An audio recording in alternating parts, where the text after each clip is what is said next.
Hello dear friends, welcome back to our channel the career Guru academy. আগে আমরা Anglo Mysore ওয়ারকে খুব completely cover করেছি ডিটেলসে, এবং আজ থেকে আমরা শুরু করব অ্যাংলো মারাঠা ওয়ার, যেটা ইন্ডিয়া এবং ইন্ডিয়ান হিস্ট্রির মডার্ন হিস্ট্রির দিক থেকে খুবই ইম্পর্টেন্ট। ঠিক আছে, কিন্তু এই যে অ্যাংলো মারাঠা ওয়ার, সেটাকে শুরু করার আগে আমরা দেখে নেবো এর কিছুটা ব্যাকগ্রাউন্ডকে। ঠিক আছে, তো চলো দেখে নেওয়া যায়। দেখো, এই যে ইন্ডিয়ান ম্যাপটা দেখতে পাচ্ছ, এখানের মধ্যে এই পার্টটা হচ্ছে ডেকান প্লেটো, যার ওয়েস্টার্ন পার্টে কিন্তু আমাদের মারাঠাদের একটা তোমার গোষ্ঠী ছিল বা গোষ্ঠী আধিপত্য ছিল। তখন কিন্তু আমাদের মুসলিমদের বা মুসলিম সাম্রাজ্যের কিন্তু আধিপত্য বজায় ছিল। সেই সময় 1645 সালে শিবাজি মহারাজ, যার নাম আমরা সবাই শুনেছি, শিবাজি মহারাজ কি করেন, একটি হিন্দু কিংডম গঠন করার জন্য একটা রিভলিউশন বা একটা তোমার আন্দোলন শুরু করেন, এবং সেই শিবাজি মহারাজ 1674 সালে একটি হিন্দু কিংডম গঠন করেন। কোথায়? এই তোমার ওয়েস্টার্ন পার্টে। ঠিক আছে, তো হিন্দু কিংডম এস্টাবলিশ করেন এখানে। আর ছত্রপতি, এই যে টাইটেলটা, এটা তিনি এখানে গ্রহণ করেন রায়গড় ফোর্টের কাছে। ঠিক আছে, তো এই টাইটেল গ্রহণ করার পর শিবাজি কি করেন, একজন প্রেসিডেন্টের মতো কাজ করেন, এবং তিনি একটা কাউন্সিল অফ মিনিস্টারকে অ্যাপয়েন্ট করেন, যাকে বলা হয় অষ্টপ্রধান। সেই অষ্টপ্রধানের আন্ডারে 8 জন মন্ত্রী কাজ করতেন, এবং তারা মিলিতভাবে কিন্তু এই পুরো সিস্টেমটাকে দেখতো। তাহলে দেখো, এখানে শিবাজি প্রেসিডেন্টের মতো কাজ করছে।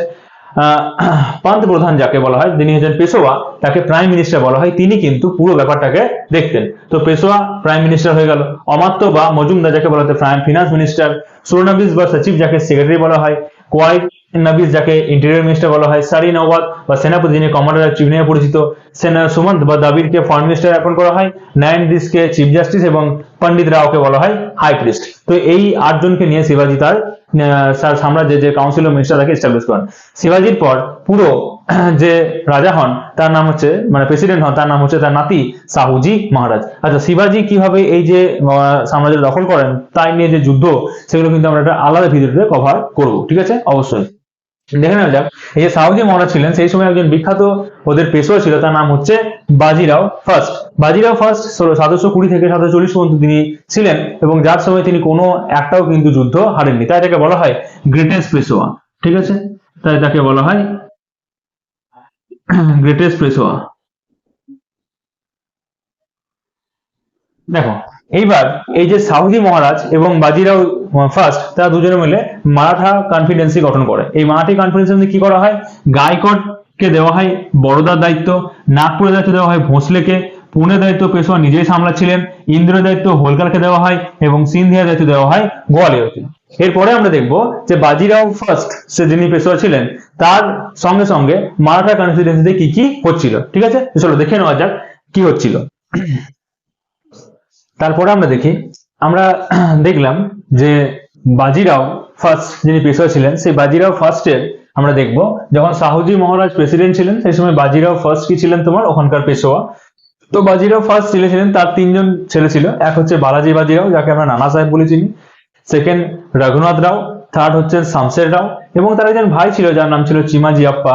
তার একজন ছেলে ছিল, তার নাম হচ্ছে সদাশিব রাও ভাউ। ঠিক আছে, তাহলে এই হলো বাজিরাও ফার্স্টের তোমার পুরো সংসার।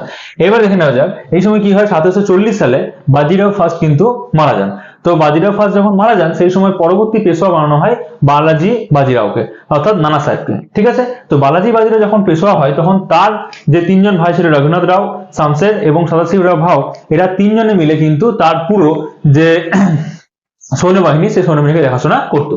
এবার দেখে নেওয়া যাক, দেখো তারপরে ঘটনা কি হয়। দেখো 1748 সাল, সেই সময় কি হয়, আহমদ শাহ আবদালি অ্যাটাক করে কোথায়, আমাদের ইন্ডিয়ার উপরে। কারণ কি, মুঘল সাম্রাজ্য খুব দুর্বল হয়ে পড়েছিল। তো সেই অ্যাটাকের সময় কি হয়, যে মুঘল এরা বুঝতে পারে যে একমাত্র মারাঠা কনফিডেন্সি আছে যারা ওদেরকে সাপোর্ট করতে পারে। তো মারাঠা থেকে তখন তারা কিন্তু সাপোর্ট চায়, এবং সেই সময় কি হয়, মারাঠা তাকে সাপোর্ট দেওয়ার জন্য এগিয়ে যায়, এবং চৌথ কালেকশনের দায়িত্ব নিয়ে নেয়। অনেক অনেক জায়গায়। তারপরে কি হয় তোমার 1749 সাল, সেই সময় কি হয় শাহুজি মহারাজের কি হয় মৃত্যু হয়ে যায়। 49 শাহুজি মহারাজের মৃত্যু হয়। যখন শাহুজি মহারাজের মৃত্যু হয় সেই সময় কি হয় তোমার তাদের পরবর্তী যে রুলার ছিল, হ্যাঁ ধরো এখানে শিবাজি মহারাজ, তারপর শাহুজি মহারাজ, তারপর ওরা হচ্ছে পেশোয়া সাম্রাজ্য, পেশোয়াদের দল। তো শাহুজি মহারাজের পরে এমন কোনো ওদের ফ্যামিলির মধ্যে ছিল না যাকে কিন্তু কি বানানো যায়, ডিফ্যাক্টো রুলার বানানো যায়। তো সেই সময় বালাজি বাজিরাওকে 1749-এ বালাজি বাজিরাওকে কি করা হয়, ওই মারাঠা কনফেডারেসির ডিফ্যাক্টো রুলার বা সার্বজনীন রুলার বা প্রেসিডেন্ট বানানো হয়। তো বালাজি বাজিরাও যে ছিল তিনি কি করেন 1752 সালে আবার যখন তোমার মারাঠারা সরি আফগানরা আহমদ সালাহ আবদালি অ্যাটাক করতে থাকে, সেই সময় কি হয় আবার মোগলরা কি করে তোমার মারাঠাদের সঙ্গে একটা তোমার এগ্রিমেন্ট করে।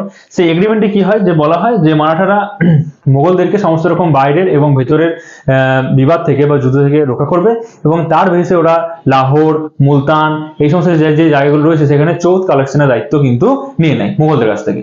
এবার এই যে তোমার চৌথ কালেকশনের দায়িত্ব নেয় তার বেসে কিন্তু পরবর্তী একটা কি হয় তোমার থার্ড ব্যাটেল অফ পানিপথ হয়।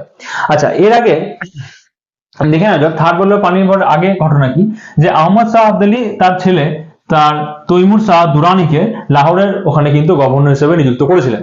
এবার বালাজি বাজিরাও যখন ওখানে তোমার চৌথ চাইতে যাচ্ছে, সেখানে কিন্তু তৈমুর শাহ দুরানি কিন্তু তাকে দিচ্ছে না আহমদ শাহ আবদালি। সেই জন্য কি হয় বালাজি কি বলে রাঘবাকে যে আমার লাহোর চাই, এবং সেই ঘটনাতে সূত্রে কি হয় রাঘবা অর্থাৎ এই যে বালাজি বাজিরাওয়ের ভাই রঘুনাথ রাও বা রাঘবা, সে 1758 সালে তৈমুর শাহ দুরানিকে আক্রমণ করে, এবং আক্রমণ করার ফলে কি হয় এই তৈমুর শাহ দুরানি মধ্যে পালিয়ে যায়। এবং তারপরে কি হয় তোমার থার্ড ব্যাটেল অফ পানিপথ হয়, যেটা 1761 সালে হয়।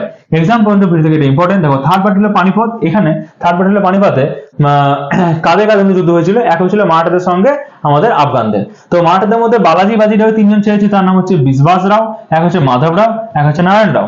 তাহলে দেখো এই যুদ্ধে কে কে লড়েছিল, এই যুদ্ধে লড়েছিল সদাশিব রাও ভাও, শামশের রাও, বিশবাস রাও এবং মারাঠা কনফারেন্সের সমস্ত রুলার ছিল।